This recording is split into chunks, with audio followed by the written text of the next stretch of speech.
Good afternoon, everyone. My name is Nick, and for my Keystone, I worked on a mechanical engineering senior capstone team project with 4 other group mates, so huge thanks to them. And we designed a functional prototype of a rocket engine fuel pump system. Now, I'll just have something on the next slide to illustrate why it's even important to build a fuel pump system for orbital rockets. But I'd just like you to think about when the last time you saw a video of a rocket launch was, and we'll take a look at the video on the next slide if you can pay attention. So it's playing. This is launched by SpaceX in just this month. It's their largest orbital rocket to date. As you can see, there's so much fluid combusting, fuel exploding out the bottom and pushing all the debris around, and you can see how big the rocket is coming, shooting over the Texas prairie and the ocean. So obviously that fluid is coming out, you can see it again, at such a high rate of speed with so much force. And in order to do that with fluid, of course, you need to provide a huge amount of pressure to the fluid. And trying to pressurize a tank in a rocket to give this much pressure is not feasible. So in these kind of orbital rockets, fuel pump systems are used. But of course, designing rockets is difficult, and even if you're not SpaceX, you might want to build an orbital rocket and go to space. And so every year for the last decade, there's dozens of new space startups. They emerge every year, and not all of them are SpaceX, so unfortunately, very few of them ever make it to orbit due to the high cost barriers. And designing fuel systems and propulsion systems is expensive, of course, and sometimes subcomponents for these systems can be bought from third-party vendors, but they are still expensive and still complex, regardless if you're Elon Musk or if you're just a space startup. So let's talk a bit more about these pumps, why it's so complex. In the modern day, pumps are a mature field of study, and most high-performance pumps are centrifugal pumps, so essentially they're laid out in the way you'll see up there. There's just some examples in industrial settings up there. And with the image in the center, you can see just the cutout. There's that yellow spinny thing, looks like a propeller, that's called the impeller, and that spins at a very high rate of speed and interacts with the fluid and drives up and builds up a high amount of pressure. So when we design our functional pump, it'll be laid out very similar to this with an impeller and everything. And more about the parameters that we need to design to, regardless of scale, orbital rockets need this high pressure fluid flow coming out very fast, and again, it's expensive, and usually this cost is in the magnitude of millions of dollars, and equivalent work hours goes into designing these pumps. They're all customized to the specific rockets they're meant for. And so given the struggles that startups face and these high costs, developing a more effective fuel pump at a much lower cost can help these startups be successful in building smaller orbital rockets. And these pumps, regardless of scale, need to be optimized for their mass, especially for smaller rockets. Now, smaller rockets weigh less, so therefore the amount of extra weight they can successfully launch with, so the payload they carry, whether that be a gold inscribed data disk from NASA or ashes of loved ones, those are popular payloads that are shot up by space startups, and they're made cheap because of space startups, but the pumps still are expensive and need to be optimized. And again, regardless of scale, they need to be efficient in building up pressure in the fluid. So to tackle this challenge, our team, we designed a pump prototype for these small rockets, but not with millions of dollars, under the constraints of a Kilachand Keystone project, which is only about $2,000. So we talked a bit about what the small liquid rockets need to do. And with smaller rockets, the space constraints, or how much space is available for any kind of propulsion fuel pump system, is very limited. So that's a huge design constraint.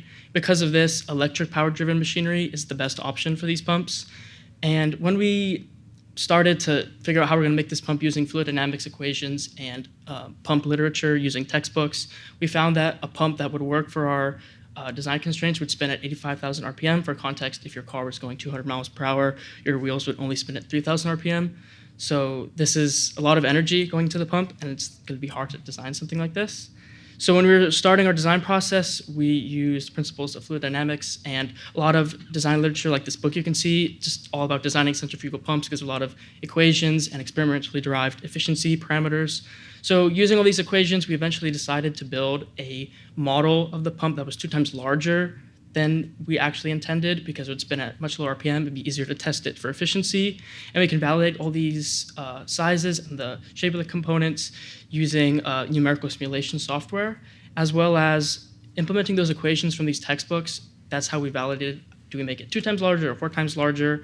And using, again, fluid dynamics equations, we were able to reach that scale of just 2 times larger. And you can see just a 3D printed mock-up of that larger scale model. And in this process with checking equations again and again allows us to iterate the shape of all the components, and those numerical simulations model the flow of the fluid or the fuel and the pressure it exerts on all the components. And one of those components, like I talked about earlier, the spinny thing, the impeller that interacts with the fluid, we iterated that a lot using 3D printing. You can see 2 different design iterations on the screen. They look drastically different. And in fact, the one on the left is for the actual size pump. The one in the middle is 2 times larger. And you can see a computer model of the final size pump with that impeller geometry in there with the components. So that's kind of about how the final components turned out to be in their shape. Going more through our design process, our team, we eventually decided to not fully test the larger scale model, and we wanted to hopefully get to testing the actual size pump with all the components that are essentially half the size of the large one. And you can see the size comparison right up there. And that smaller size is actually only about 2 inches in diameter. So it's a very small system. And again, you can see all the components have to be assembled and they're sized in order for us to successfully test the pump, and they have to meet the plan and vision for the assembly. Even as we speak, work is ongoing at this time, finishing all the components, making sure they can be assembled properly for the essentially full real scale of the pump system. At this time, we are not on track to test the pump with fluid flowing through it to test its efficiency, but we do hope to finalize assembly successfully as a proof of concept for these types and scales of pumps for the mechanical engineering senior design presentations next weekend. And we want to ensure all the components move and function freely and go together as we design them in the computer. And just looking back on all the challenges throughout the year-long design process, it is unfortunate we won't get to test an actual pump spinning at 85,000 RPM, which is something we really were looking forward to see how that performance would actually work instead of just assembling it. But some takeaways, of course, perhaps using scale models for this kind of design for orbital rocket engine pumps where they have to be high performance may not be efficient in terms of money or working hours to do scale model testing. And simply, the primary challenge with the detailed design of these pump systems is always going to be the free space and the space constraints that you have. And it makes designing functional components, especially for a moving assembly like this, quite difficult. For me personally, it was a very rewarding experience, just kind of learning through trial and error how to design these components that work with such space constraints and making them so small. And it was enjoyable to personally machine and build and construct a lot of the final components. And I just want to give a quick thanks to the rest of my group members who did so much work on the project and our advisor, Professor Lin. Thank you. I'll be happy to answer any questions. So really interesting stuff. I'm curious if you could go a little more into detail about how you brought the price down so low from, you were saying millions of dollars. Was it specifically the 3D printing parts compared to some other industrial process that's way more expensive? And why is this not being pursued commercially if it's so much cheaper?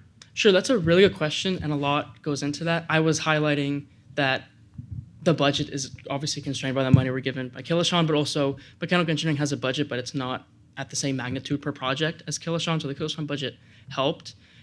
I think that illustrates just how hard any engineering project is, and even this one specifically in general. Like I said, even with startups who are not Elon Musk, they still spend millions of dollars designing these fuel pump systems, whereas we only have $2,500 about to design it. And right now, with the parts we're making, it definitely could be a functional system, even within budget. I think you lose some efficiency when you design it our way, but it is still possible thanks to the resources at BU, but that are free, so those costs really aren't accounted for, so maybe it might be more expensive. But I think overall we did show it that it is possible to build systems like this for much cheaper. I think actual space companies have a lot of FAA requirements to govern and as well as maybe they're working with NASA. So there's a lot of other requirements, testing and traceability of design and traceability of the materials you use that goes into it. That just really increases the cost. And we're obviously unpaid laborers, and so it's a lot of overhead that goes into it, but we're just showing that if you kind of cut out some of that overhead ethically and wisely, then you can make something for much cheaper.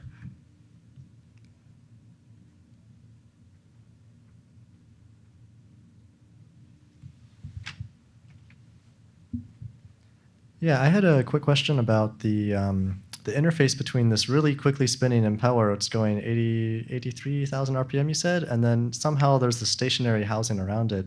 How do you get around having such a high wear? Because I can imagine a bearing, like in a traditional fan, breaking within a few seconds of the thing operating. How do you get around that?